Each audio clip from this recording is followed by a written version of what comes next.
మన జీవితంలో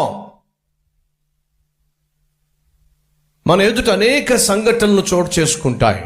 మన జీవితంలో ఆటుపోటులు వస్తాయి, మన జీవితంలో పోరాటాలు వస్తాయి, మన జీవితంలో శ్రమలు వస్తాయి, మన జీవితంలో కష్టాలు వస్తాయి, మన జీవితంలో శత్రువులు ఉంటారు, మన జీవితంలో నష్టాన్ని కష్టాన్ని కల్పించే వాళ్ళు ఉంటారు, విమర్శించే వాళ్ళు ఉంటారు, విద్వేషాన్ని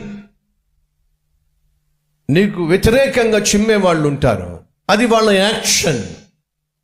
కానీ వారి యాక్షన్కి నీ రియాక్షన్ ఏమై ఉంటుందో దాని మీదే నీ వ్యక్తిత్వము, నీ ఆత్మీయత, నీ భవిష్యత్తు ఆధారపడి ఉంది అనే సత్యము మర్చిపోవద్దని మనవి చేస్తున్నాను.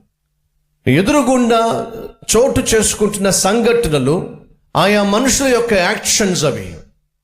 కానీ చోటు చేసుకుంటున్న సంఘటనలకు నీ రియాక్షన్ ఏమిటో దాని మీదే నీ భవిష్యత్తు ఆధారపడి ఉంది.